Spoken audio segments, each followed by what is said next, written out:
Welcome to active contracts Tamil. So என்னோட name Krishnamurthy. நான் SEBI register advisor கிடையாது. இந்த வீடியோ உங்களுக்கு ஒரு எஜுகேஷ்னல் பர்பஸ்க்காக மட்டுமே. ஸோ இந்த மந்த் எண்டில் நம்மளுடைய பெய்டு செஷனுக்கான ஒரு டாப்பிக்லேருந்து ஒரு டாப்பிக்கை வந்து நம்ம ஒரு வெபினாராக கண்டக்ட் பண்ண இருக்கிறோம். சரிங்களா, வெபினாராக கண்டக்ட் பண்ணுறதுக்கு இருக்கிறோம். Free webinar. இதில் வந்து எந்த விதமான பேமெண்ட்டும் கிடையாது. ஸோ இதில் வந்து ஃபஸ்ட்டு நம்ம கான்செப்டுடைய முக்கியத்துவம் வாய்ந்த ஒரு டாபிக் மார்க்கெட் சினாரியோ அனாலிசிஸ் அப்படின்ற ஒரு விஷயத்தை வந்து நம்ம ஒரு வெபினாராக எடுக்க போகிறோம். ஸோ இதில் அட்டன் பண்ணுறவங்களுக்கு மார்க்கெட்டோட சென்டிமெண்ட்லாம் எப்படி இருக்காங்க, நியர்பை அதாவது சினாரியோ அப்படின்னா என்ன அப்படின்றதுலாம் உங்களுக்கு அண்டர்ஸ்டாண்ட் ஆகும். இது வந்து மேக்ஸிமம் எங்கேயுமே அந்த மார்க்கெட் சினாரியோ பற்றி சொல்லி கொடுக்க மாட்டாங்க. ஃபார் த ஃபஸ்ட் டைம் வந்து நம்ம சொல்லிக் கொடுக்குறோம். ஸோ இது மந்த்லி செஷன்ஸில் வந்து பெய்டில் இருக்குது. ஸோ இப்போ அதை வந்து நம்ம ஒரு வெபினாராக கண்டக்ட் பண்ணுறோம். வெபினாருக்கு எந்த விதமான சார்ஜஸும் கிடையாது. பட் வெபினார் அட்டன் பண்ணுறவங்களுக்கு இன்னொரு மந்த்லி செஷன்ஸ் நெக்ஸ்ட் மந்தில் ஃபெப்ரவரியில் ஜாயின் பண்ணுறவங்களுக்கு ஒரு டிஸ்கவுண்ட்டும் இருக்குது, அந்த வெபினார் மூலிமா வந்து வர்றவங்களுக்கு மட்டும். ஸோ விருப்பம் உள்ளவங்க கீழே வாட்ஸ்அப் சேனலுக்கான லிங்க் இருக்கும் ஃபஸ்ட்டு கமெண்ட்டில். ஸோ அதில் ஜாயின் பண்ணிக்கிங்க. வெபினார் எப்போ, அதாவது மந்த் எண்டு லாஸ்ட்டு சண்டே அப்படின்றத கன்ஃபார்ம் பண்ணியாச்சு. பட் டைம் அப்படின்றத நான் ஃபிக்ஸ் பண்ணி அதில் சொல்லிடுவேன். லிங்க்கும் அதிலே வந்துடும். ஸோ ஜாயின் பண்ணாதவங்க வாட்ஸ்அப் சேனலில் ஜாயின் பண்ணிக்கிங்க. ஸோ இன்றைக்கி வந்து மார்க்கெட் வந்து ஒரு இன்சைட் ஓப்பனுக்கு கீழே, ப்ரீவியஸ் க்ளோஸ்க்கு கீழே, ஷார்ட் எட்ஜோட மிட் பாயிண்ட், ஒயிட் எட்ஜோட மிட் பாயிண்ட் இது ரெண்டும் இருக்கக்கூடிய 275க்கும் கீழே தான் நம்மளுக்கு ஓப்பன் வச்சுருக்காங்க. ஸோ ஓப்பன் ஆகிட்டு கீழே மார்க்கெட் வந்து வர ஆரம்பிக்கிறாங்க. ஓப்பனுக்கு கீழே வந்து எஸ்டர்டே லோவை கட் பண்ணுறாங்க ஃபஸ்ட்டு 5 மினிட்ஸ்லேயே. அடுத்ததாக ஒரு மொமெண்டம், நல்ல மொமெண்டம், கிட்டத்தட்ட நமக்கு ஒயிட் ரேஞ்சோட பாட்டம் வரைக்கும். ஸோ இந்த இடத்துக்கு நியர்பை வரும்போது புட் ஆப்ஷனுக்கான ப்ரீமியம் இந்த இடத்துல கொடுக்கப்படுது. ஆல்மோஸ்ட் நம்மளுடைய கால்குலேஷன்ஸில் அந்த இடத்துல ஒரு ட்ரேடை கொடுத்து முடிச்சிடுறாங்க. அதுக்கப்புறம் வந்து ஒரு சைட் வேஸ். ஸோ இந்த இடத்துல சைட் வேஸ் போடும்போது தான் டேபிள் வந்து 500 வரைக்கும் எட்ஜ் கிரியேட் பண்ணுறாங்க. எப்படி 500 to 600 அப்படின்ற மாதிரி. அப்போ 600க்கு இடத்துல தான் நியர்பை மார்க்கெட் இருக்காங்க. டச் பண்ணிவிட்டு அகெயின் கீழே வந்து பிரேக் பண்ணி 500 வந்ததுக்கப்புறம் அங்கேருந்து ரிவர்சல். ஏன் இந்த ரிவர்சல் இவ்வளவு நாளாக நடக்காத ரிவர்சல் ஏன் இன்றைக்கி அப்படின்னா, இவ்வளவு நாளாக இல்லாத இம்ப்ளைடு வாலட்டிலிட்டி இன்றைக்கி. சரிங்களா, இவ்வளோ நாளாக ஐவி நீங்கள் பார்த்தீங்க அப்படின்னா ஒரு நியூ லோ வைக்கும்போது ஐவி வந்து 10க்கும் கீழே போயிடுவாங்க. இப்போ நேற்றுக்கு முந்தா நேரத்தில் எடுத்துட்டிங்க அப்படின்னா அப்படி தான் மார்க்கெட் கீழே வர வர வந்து இம்ப்ளைடு வாலட்டிலிட்டி குறைஞ்சிட்டே வந்துட்டு இருந்தது. ஸோ மொமெண்டம் அப்படியே ஸ்லோவர் ஆகிட்டாங்க. ஆனால் இன்றைக்கி அப்படி எடுத்துக்கிட்டால் காலையில் ஓப்பன் மார்க்கெட்டில் இருந்த ஐவி போக போக அப்படியே நிலையாக நிற்கிறாங்க கீழே போக போக மார்க்கெட்டில். அப்போ இம்ப்ளைடு வாலட்டிலிட்டி இருக்கனால அங்கே என்ன ஆகுது, ஒரு ரிவர்சல் கிடைக்குது. ரிவர்சல் கிடைச்சி எட்ஜு நம்மளுக்கு என்ன 500. ஸோ 500லேருந்து அடுத்த 600. இன்னொரு விஷயம் என்னென்னு கேட்டிங்கன்னா, சினாரியோ வைஸ் இங்கே வந்து ரெசிஸ்டன்ஸ் அப்படின்றது கீழேருந்து திரும்பின மார்க்கெட்டுக்கு எஸ்டர்டேலோ ஓப்பன் தான். இதை தாண்டி ரெசிஸ்டன்ஸே கிடையாது. ஸோ அப்போ அதுக்கப்புறம் அந்த இடத்துக்கிட்ட போனோன்னே என்ன பண்ணுறாங்க, மார்க்கெட் அதையும் பிரேக் அவுட் கொடுத்துட்றாங்க. சரிங்களா, நம்மளுக்கு அன்னைக்கு எடுக்கக்கூடிய ஷார்ட் எட்ஜினுடைய பாட்டம் அண்ட் ஓப்பன் ப்ரைஸ் இது ரெண்டையும் கடந்து போயிடுறாங்க. அப்போ இதை கடந்தவங்களுக்கு அடுத்த லெவல் என்ன, 775. அதையுமே மிட் பாயிண்ட்டை ரீச் பண்ணி அந்த இடத்துல க்ளோஸ் பண்ணியிருக்காங்க. இப்போ மார்க்கெட் நீங்கள் கவனித்து பார்க்கணும். இங்கேருந்து லோ டு ஹை அப்படின்னு வச்சுருக்கனால இது ஒரு பாசிட்டிவ் சென்டிமெண்ட். சரிங்களா, பாசிட்டிவ் சென்டிமெண்ட் ப்ளஸ் 106 பாயிண்டில் முடிச்சுக்கிறாங்க. மார்க்கெட் 106 பாயிண்ட் ப்ளஸில் முடிச்சிருக்காங்க. ஒரு பாசிட்டிவ் சென்டிமெண்ட் தான். ஆனால் இங்கே உங்களுக்கு டேபிள் எப்படி பில்ட் ஆகிருக்குன்னு பார்க்கணும். இதுக்கு மேலே இன்னும் போகிறதுக்கு உண்டான ரேஞ்சஸ் அங்கே இருக்கா, அல்லது திருப்பி கீழே வர்றதுக்கான ரேஞ்சஸ் இருக்கா, கீழே வரணும்னா என்னென்ன லெவல்ஸுக்கெலாம் கீழே இருக்கணும். ஸோ எதெல்லாம் மிட் பாயிண்ட்டு, எதுக்கு கீழே தான் நம்ம நெகட்டிவாக வந்து ப்ராபபிலிட்டி எதிர்பார்க்கலாம் அப்படின்றதெல்லாம் நம்ம டேபிள் மூலிமா பார்ப்போம். ஆல்மோஸ்ட் இன்றைக்கி நடந்ததே உங்களுக்கு கால் சைடு ஒரு 0 to ஹீரோ மாதிரி தான். சரிங்களா, இன்றைக்கி நடந்தது கால் சைடில் ஒரு 0 to ஹீரோ மாதிரி. ஏன்னா இம்ப்ளைடு வாலட்டிலிட்டி அதிகமாக இருந்தனால மொமெண்டம் ஷிஃப்ட் ஆகி ஃபாஸ்ட்டாக நம்மளுக்கு போயிட்டாங்க. 7 ரூபாயிலேருந்து 89 ரூபா 800 கால் ஓடிஎம் காலே வச்சுக்கோங்க. ஸோ அப்படின்ற பட்சத்தில் மொமெண்டம் ஃபாஸ்ட்டாக மேலே போயிருக்கு. ஸோ மார்க்கெட் முடிஞ்சிருக்க இடம் அப்படின்னு எடுத்துக்கிட்டிங்க அப்படின்னா நம்மளுக்கு 25,790. அப்போ நம்ம எடுக்கக்கூடிய ஃபஸ்ட்டு 6 ஸ்ட்ரைக் ப்ரைஸில் நம்ம எடுத்துருவோம் இல்லையா. ஃபஸ்ட்டு 6 ஸ்ட்ரைக் ப்ரைஸை பேஸ் பண்ணி நம்ம எடுப்போம். ஸோ இதில் பார்த்துக்கிட்டிங்க அப்படின்னா கிட்டத்தட்ட இந்த இடத்துல உங்களுக்கு 700 அப்படின்ற ஐடிஎம் கால் ஆப்ஷன்ஸ் இருக்காங்க. அப்போ 700 கால் ஆப்ஷனுடைய லோ 15. அப்போ 715க்கு மேலே தான் இருக்காங்க. ஸோ அதுக்கப்புறம் லோவுக்கு அவங்க டிமாண்ட் ஜோனை க்ரியேட் பண்ணுறாங்கன்ற பட்சத்தில் இங்கே ப்ரீவியஸ் க்ளோஸ்க்கு நம்ம வந்துடணும். சரிங்களா, இன்றைக்கி க்ளோசிங் ப்ரைஸுக்கு நமக்கு வந்துடணும். அப்போ இன்றைக்கி க்ளோசிங் ப்ரைஸ் நம்மளுக்கு மொமெண்டம் ஷிஃப்ட் ஆனால இன்னும் நமக்கு அப்டேட் ஆகலை.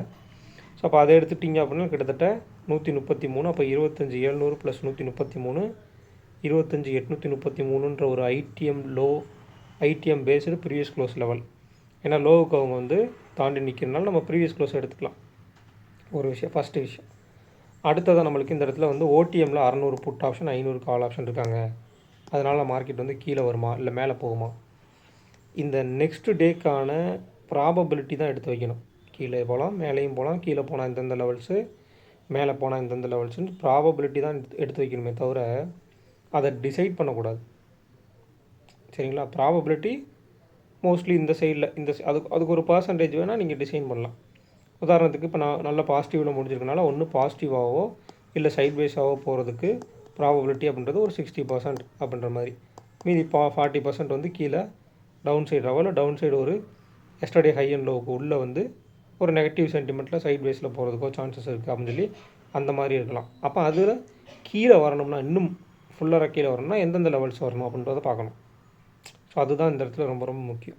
இப்போ நீங்கள் இந்த இடத்துல 6 ஸ்ட்ரைக் ப்ரைஸ் எடுத்துட்டீங்க அப்படின்னா இந்த 6 ஸ்ட்ரைக் ப்ரைஸ்க்கு உள்ள 25,700 அப்படின்றது தான் உங்களுக்கு ஷார்ட் எட்ஜினுடைய பாட்டம். ஏன் அப்படின்னா அதை நியர்பை மார்க்கெட் முடிஞ்சிருக்க இடத்துக்கு நியர்பை இருக்கக்கூடிய கீழே இருக்கக்கூடிய புட் ஆப்ஷன் அவங்க தான். மேலே மார்க்கெட் முடிஞ்சிருக்க இடத்துக்கு மேலே உள்ள கால் ஆப்ஷன் நம்மளுக்கு 800. அப்போ இதனுடைய மிட் பாயிண்ட் என்ன? ஷார்ட்டஸ்ட் எட்ஜினுடைய மிட் பாயிண்ட்டு 25,750 அப்படின்றது ஒரு லெவல். ஷார்ட்டஸ்ட் எட்ஜினுடைய பாட்டம் அப்படின்றது நம்மளுக்கு 25,700. ஷார்ட்டஸ்ட் எட்ஜினுடைய டாப் வந்து நம்மளுக்கு 25,800. இதை வந்து நம்ம லெவல்ஸாக நோட் பண்ணி வச்சுக்கணும். அடுத்ததாக ஒய்டஸ்ட் எட்ஜ். ஸோ அதே 6 ஸ்ட்ரைக் ப்ரைஸில் ரொம்பவும் கம்மியாக இருக்கக்கூடிய புட் ஆப்ஷன், ரொம்பவும் கம்மியாக இருக்கக்கூடிய ரொம்ப லோவஸ்ட்டு புட் ஆப்ஷன் யாருன்னா 500, ஹையஸ்ட்டு கால் ஆப்ஷன் 800. அப்போ அவங்களுடைய மிட் பாயிண்ட் வந்து 25,650. இவங்க ஒய்டஸ்ட் எட்ஜினுடைய மிட் பாயிண்ட். அப்போ இந்த மிட் பாயிண்ட்டுக்கு கீழே இருந்தால் மார்க்கெட் என்ன ஆகும்? நெகட்டிவ் சென்டிமெண்ட்டுக்கு எதிர்பார்க்கலாம். இப்போ 650ன்றது எங்கே? நியர்பை நம்மளுக்கு வீக்லி ஓப்பன், அதாவது இன்றைக்கி இருக்கக்கூடிய ஓப்பன், இன்றைக்கி வச்ச ஓப்பன். ஸோ இதுதான் நம்மளுக்கு வீக்லி ஓப்பனாகவும் செயல்படுது. அப்போ வீக்லி ஓப்பன் நமக்கு மேலே, வீக்லி ஓப்பனுக்கு மேலே பாசிட்டிவாக முடிச்சுக்கிறாங்க. பட் லாஸ்ட் வீக்கை காட்டிலும் ரொம்ப கீழே இருக்காங்க. ஒன்று லாஸ்ட் வீக் ஹைன்றது நம்மளுக்கு ரொம்ப தள்ளி இருக்குது. அதே மாதிரி மந்த்லி ஹையும் ரொம்ப தள்ளி இருக்குது. ஸோ இதையும் கணக்கில் எடுத்துக்கணும். அப்போ மேலே போனால் என்னென்ன லெவல்ஸ், அப்போ மேலே நம்மளுக்கு வீக்லி ஹை ரொம்ப தொலைவில் இருக்கின்ற பட்சத்தில் மேலே போகிறதுக்கு என்னென்ன லெவல்ஸு, கீழே வர்றதுக்கு என்னென்ன லெவல்ஸ் அப்படின்றத நம்ம இந்த ஆக்டிவ் கான்ட்ராக்ட்ஸ் பேஸ்டு எட்ஜஸாக நம்ம எடுத்துட்டோம். எட்ஜஸாகவும் மிட் பாயிண்ட்டாகவும் எடுத்துட்டோம். ப்ரீமியம் பேஸ்டு நம்ம எடுக்கணும் இல்லையா?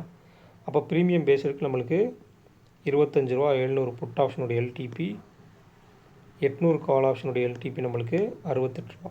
எப்படி நம்ம இந்த 700 கால் ஆப்ஷன் ப்ரைஸ் பண்ணி எடுத்தோமோ அதே மாதிரி இந்த சைடு எடுத்துக்கணும். அப்போ 800 இந்த லெவலும் முக்கியம்தான். அதாவது 700 + 15ன்றது ஒரு முக்கியமான லெவல் தான். பட் ப்ரீவியஸ் க்ளோஸ் அந்த லெவலுக்கு மேலே தான் மார்க்கெட்டை முடிச்சிருக்காங்க. அப்போ 715க்கும் மேலே முடிச்சிருக்காங்கன்ற இப்போ ப்ரீவியஸ் க்ளோஸ் எடுத்து வச்சுட்டு 833 எடுத்து வச்சுக்கணும் ஒரு லெவல் ஃபஸ்ட். அடுத்து 800 கால் ஆப்ஷன் + 68 அப்படின்றப்ப 25,868 அப்படின்றது நம்மளுக்கு ஷார்ட் ரேஞ்சினுடைய டாப். அப்போ 700 - 25 அப்படின்றப்ப 25,675ன்றது ஷார்ட் ரேஞ்சினுடைய பாட்டம். அப்போ 68 + 25 அப்படின்றப்ப 73,93னா 25,893 அப்படின்றது ஒய்டஸ்ட் ரேஞ்சினுடைய டாப்.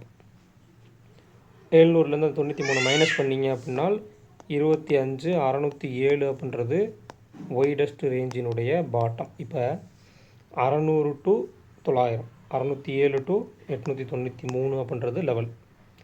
சரிங்களா? ரேஞ்ச் பொறுத்த மட்டும் ப்ரீமியத்தின் அடிப்படையில். அப்போ இந்த ரேஞ்சுக்குள்ளே எந்த அளவுக்கு வாலட்டிலிட்டி இருக்கும் அப்படின்றதுக்கு காரணம் இருக்க போகிறாங்க அப்படின்றத இந்த இம்ப்ளைடு வாலட்டிலிட்டி மூலிமா தெரிஞ்சுக்கலாம். இம்ப்ளைடு வாலட்டிலிட்டி ஒரு மார்க்கெட்டுக்கு எந்த அளவுக்கு இம்பார்ட்டன்ஸ் அப்படின்றத இன்றைக்கி நீங்கள் தெரிஞ்சிருப்பீங்க. எந்த அளவுக்கு ஒரு ப்ரீமியத்தை வந்து மொமெண்டம் ஷிஃப்ட் ஆகிறதோ இல்லை மொமெண்டம் அதில் ஏற்ற இறக்கங்கள் அதிகமாக கொடுக்கறதுக்கு காரணம் இந்த இம்ப்ளைடு வாலட்டிலிட்டி தான். ஸோ இன்றைக்குமே நம்மளுக்கு க்ளோசிங் டைமில் நம்மளுக்கு கால் ஆப்ஷன் 12, புட் ஆப்ஷன் 10. அப்போ நாளைக்கு மார்க்கெட் ஓப்பனுக்கு கீழே இருந்தால் என்னாகும்? இந்த கால் ஆப்ஷனுக்கு உண்டான ப்ரீமியம்ன்றது டிகே அதிகமாக இருக்கும். மேலே இருந்தாங்கன்னா மேலே நியர்பை லெவல்ஸ் என்னென்ன இருக்கோ அதுக்கு டேபிள் கன்வெர்ட் ஆகும்போது, அந்த லெவலுக்கு போகிற மாதிரி டேபிள் கன்வெர்ட் ஆகும்போது மார்க்கெட் என்ன ஆகும்? மேலே போகும். உதாரணத்துக்கு இன்றைக்கி மார்க்கெட் வந்து ஓப்பன் ஆகும்போது நமக்கு மேலே ஐடிஎம் புட் ஆப்ஷன்ஸ் இருந்தாங்க. பட் மார்க்கெட் என்னாச்சு, ஓப்பனுக்கு கீழே ப்ரீவியஸ் க்ளோஸ்க்கு கீழே எஸ்டர்டே லோவுக்கு கீழே ஒரு டவுன் சைடு சென்டிமெண்ட் எடுத்துட்டாங்க. ஸோ இம்ப்ளைட் வாலட்டிலிட்டியும் நேற்றுக்கு இருந்ததை விட கொஞ்சம் ஹையராக இருந்தாங்க. அப்போ நியர்பை லெவல்ஸ் என்னென்னு பார்த்துட்டு அதுக்குள்ளே ப்ரீமியம் கால்குலேஷன்ஸ் வச்சுட்டு அந்த ப்ரீமியம் கால்குலேஷன்ஸ் வழியாக நம்ம ஒரு என்ட்ரி அண்ட் எக்ஸிட் எடுத்து பிளான் பண்ணி உள்ளே போய்ட்டு வெளியே வந்துட்டோம். அகெயின் ஒரு டேபிள் சேஞ்ச் ஓவர் ஆகுது. இந்த மேலே போகிற மாதிரி மார்க்கெட் இருக்குல்ல, டேபிள் சேஞ்ச் ஓவர் ஆகி எட்ஜை டிசைன் பண்ணுறாங்க. அதில் 600ன்ற ஒரு எட்ஜு, 500ன்ற ஒரு எட்ஜ். அப்போ 600ன்ற எட்ஜுக்கிட்ட தான் மார்க்கெட் இருக்காங்க, 500 போகலை. அப்போ அங்கேருந்து சைட் பைஸ் போட்டு என்ன பண்ணுறாங்க, நியூ லோ கட் ஆகும்போது நல்ல மொமெண்டத்தில் கட் ஆகி 500க்கு வர்றாங்க. அப்போ 500 தான் எட்ஜ். எட்ஜில் என்ன பண்ணுறாங்க, அந்த டேபிள் அப்படியே ரிவர்சல் டேபிளாக மாறுது. ஏன்னா எட்ஜுக்கு வந்துட்டாங்க இல்லையா. ஸோ அப்படியே மார்க்கெட் ரிவர்சல் ஆகிட்டு இந்த எட்ஜை கடக்கும்போது நியர்பை ஓப்பன், நம்மளுக்கு ஓப்பனிங் கடந்தோடனே மார்க்கெட் என்ன ஆகிறாங்க, மேலே எடுத்துட்றாங்க அவங்களுடைய மூமெண்ட்டை. ஸோ இதை நீங்கள் கரெக்டாக அனலைஸ் பண்ணணும் அப்படின்னா டைப்ஸ் ஆஃப் மல்டிபிள் ஸ்ட்ராங்கிள் அப்படின்னு ஒரு வீடியோ இருக்கும், நம்மளுடைய ப்ளேலிஸ்ட்டில் இருக்கும். அதை கூர்ந்து கவனித்து பாருங்கள். அதில் சொல்லப்படக்கூடிய விஷயங்கள்லாம் நோட் பண்ணி வைங்க. நோட் பண்ணி வச்சுட்டு அதில் டேபிள் ஸ்ட்ரக்சர் வரும்போது அதை பேஸ் பண்ணி மார்க்கெட்டை பாருங்கள். மார்க்கெட் ரொம்ப ரொம்ப அருமையாக புரியும். மார்க்கெட் ரீடிங் ஸ்கில்ஸ் அப்படின்றது மேம்படும் உங்களுக்கு. அடுத்தடுத்த கட்டத்துக்கு நீங்கள் மார்க்கெட்டை பார்க்குற பார்வையே வேறு மாதிரி இருக்கும். ஸோ அப்போ நாளைக்கு 0 to ஹீரோ அப்படின்ற பட்சத்தில் இம்ப்ளைடு வாலட்டிலிட்டி இப்படியே இருந்துட்டாங்க, இல்லை இன்னும் கொஞ்சம் ஸ்பைக்கப் ஆகுறாங்கன்ற பட்சத்தில் மொமெண்டம் ஷிஃப்ட் ஆகி ஒரு பெரிய மொமெண்டமோ கிடைக்கிறதுக்கு வாய்ப்பு இருக்குது. அந்த ரேஞ்சு நம்ம எடுத்துருக்கோம் இல்லையா, அந்த ரேஞ்சுக்கு அல்லது அந்த ரேஞ்சை தாண்டி போகும்போது இங்கே ஆக்டிவ் கான்ட்ராக்ட்ஸ் லெவல்ஸில் என்னென்ன லெவல்ஸ் வருதோ அது வரைக்கும். சரிங்களா. இன்றைக்கி நீங்கள் ஒன் சைடராக மார்க்கெட் கீழே ஏன் போகலைன்னா ஐடிஎம் டு ஓடிஎம் பர்சன்டேஜ் இல்லை, நேற்றுக்கு இருந்த மாதிரி இல்லை. நேற்றுக்கு நம்ம லைவ்லேயும் அதான் சொல்லியிருந்தோம், ஐடிஎம் டு ஓடிஎம் பர்சன்டேஜஸ்னால் என்ன அப்படின்றத சொல்லியிருந்தோம். பார்க்காதவங்க அந்த லைவை போய் பார்த்துட்டு வந்துடுங்க. நம்ம அந்த ஐடிஎம் டு ஓடிஎம் பர்சன்டேஜஸ் இல்லைன்ற பட்சத்தில் ரேஞ்ச் எக்ஸ்டென்ஷன் இல்லை கீழே போகிறதுக்கு ஒன்று. அப்போ ஐடிஎம் டு ஓடிஎம் பர்சன்டேஜஸ் இல்லாமல் இங்கே ஐவி இருக்கனால என்ன ஆகுது, ஐவி மட்டும் அதிகமாக இருக்கனால நேற்றுக்கு கொடுக்கப்பட்ட அந்த ரேஞ்சுக்குள்ளே திருப்பி மார்க்கெட் உள்ளே வர்றாங்க. ஏன்னா கீழே எக்ஸ்டென்ஷன் பண்ணி போகிறதுக்கு அங்கே ரேஞ்ச் இல்லை, பர்சன்டேஜ் இல்லை. கொடுத்த ப்ரீமியத்தை அகைன் டிகே பண்ணணும். உதாரணத்துக்கு இப்போ நீங்கள் 800 call option and put option, நேற்றுக்கு நம்ம ஏடிஎம் ப்ரீமியம் எவ்வளோ பார்த்தோம், கிட்டத்தட்ட 180 பாயிண்ட். இப்போ இன்றைக்கி ஏடிஎம் ப்ரீமியம் எடுத்துக்கோங்க, 800 கால் ஆப்ஷனில் நம்மளுக்கு 68 ரூபா. அதே சைடில் நீங்கள் போய் 800 புட் ஆப்ஷனை நீங்கள் பார்த்துக்கலாம், 25 800 புட் ஆப்ஷனில் 60 ரூபா. அப்போ 60 + 68 எவ்வளோ ஆச்சு, 128. 180 பாயிண்ட் இருந்தவங்க 128 பாயிண்ட் கொண்டாங்க. கிட்டத்தட்ட இந்த இடத்துல உங்களுக்கு ஒரு 52 பாயிண்ட் டிகே நடந்திருக்கு. மார்க்கெட் இப்படி கீழே வந்துட்டு இந்த மொமெண்டத்தில் இதுதான். அப்போ ரேஞ்ச் எக்ஸ்டென்ஷன் பண்ண என்ன ஆகும், ஏடிஎம் டிகே ஐவி குறைஞ்சிச்சின்னா பொறுமையாக கீழே போய்ட்டு இருக்கும். பட் ரேஞ்ச் எக்ஸ்டென்ஷன் நடக்காது, என்ன ஆகுது, திருப்பி உள்ளே வருது. அப்போ இன்றைக்கி க்ளோசிங் டயத்தில் இருக்கக்கூடிய இந்த மார்க்கெட்டில் நாளைக்கான லெவல்ஸ் நான் முக்கியமாக இந்த எஸ்டர்டே ஹை, இந்த ஹை இருக்குல்ல, இன்றைக்கி வச்சுருக்கக்கூடிய ஹை அப்படின்றது நாளைக்கு ரொம்ப ரொம்ப முக்கியமான லெவலாக இருக்கும். ஸோ இதையுமே கன்சிடர் பண்ணுங்கள். ஒரு பாசிட்டிவாகவோ இல்லை நியர்பை எஸ்டர்டே ஹை அண்ட் லோக்குள்ளே ஓப்பன் ஆகும்போது இது ஒரு முக்கியமான லெவலாக இருக்கும். ஸோ 0 to ஹீரோவுக்கு ஃபோக்கஸ் பண்ணுறவங்களா இருந்தீங்க அப்படின்னா மார்னிங் ஒரு மொமெண்டம் முடிஞ்சதுக்கப்புறம் டேபிள் எப்படி செட் பண்ணுறாங்கன்றது நம்ம சொல்கிற மாதிரி டேபிள் எப்படி செட் பண்ணுறாங்க ஈவினிங்க்கு அப்படின்றத பார்த்துட்டு அதில் எட்ஜு எங்கே இருக்கோ அந்த எட்ஜை தேடி மார்க்கெட் போகிறாங்களா, அந்த எட்ஜில் தான் இருக்காங்களா, இல்லை அந்த எட்ஜினுடைய மிட் பாயிண்டில் இருக்காங்களான்றதை பாருங்கள். பார்த்துட்டு அனலைஸ் பண்ணிவிட்டு அப்புறமா ஒரு முடிவு பண்ணணும். ஓகேங்களா.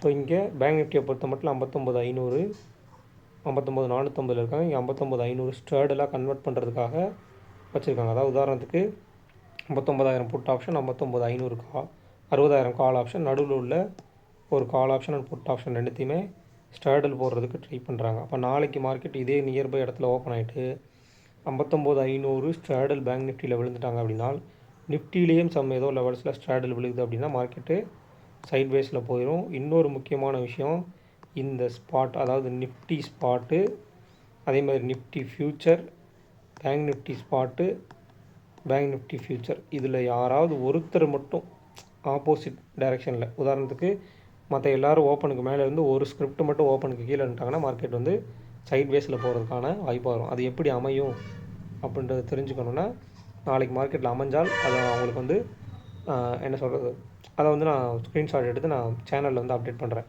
இந்த மாதிரி ஒரு டிஃப்ரெண்ட்டான விஷயங்கள்லாம் நடக்கும்போது அப்பப்போ நம்ம வாட்ஸ்அப் சேனலில் போடுவோம். ஸோ அதனால் வந்து சேனலில் ஜாயின் பண்ணி வச்சுக்கோங்க.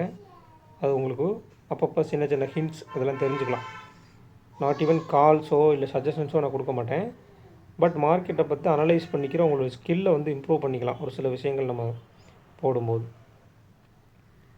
ஸோ இவங்க சைடில் இம்ப்ளைட் வாலட்டிலிட்டி பார்க்கும்போது இவங்க சைட்லேயும் கால் சைடு தான் அதிகமாக இருக்குது. ஸோ அப்போ இவங்க சைட்லேயும் கால் சைடுக்கு ஆப்போனண்ட்டாக மார்க்கெட் ரன் ஆகும்போது கால் சைடுக்கான டிகே நிறைய நடக்கிறதுக்கு வாய்ப்பு இருக்குது. ஸோ இம்ப்ளைடு வாலட்டிலிட்டி நியர்பை 10க்கு மேலே இருக்காங்க ரெண்டு சைட்லேயுமே. அப்போ நாளைக்கு இது வந்து குறையாமல் இருந்தாங்கன்னா ஒரு மொமெண்டம் இருக்கிறதுக்கு வாலட்டிலிட்டி இருக்கிறதுக்கு சான்சஸ் இருக்குது. ஸோ கேர்ஃபுல்லாக பாருங்கள். குறிப்பிட்ட லெவலுக்குள்ளே மார்க்கெட் மாட்டிட்டாங்க ஸ்ட்ராட்லோ இல்லை ஒரு சின்னதாக ஒரு ஸ்ட்ராங்கிலோ இல்லை ஒரு 50 பாயிண்ட்டுக்கு ஒரு ஸ்ட்ராங்கிலோ அந்த மாதிரிலாம் போட்டாங்கன்னா மார்க்கெட் வந்து சைட்வேஸில் போக ஆரம்பிச்சிடும். ஸோ ரொம்ப ரொம்ப கேர்ஃபுல்லாக பார்க்கணும். ஸோ இந்த வீடியோ பிடிச்சிருந்துச்சு அப்படின்னா லைக் பண்ணுங்கள், ஷேர் பண்ணுங்கள், சப்ஸ்கிரைப் பண்ணுங்கள். மறக்காமல் கருத்துக்களை வந்து கமெண்ட் செக்ஷனில் கமெண்ட் பண்ணுங்கள். நன்றி, வணக்கம்.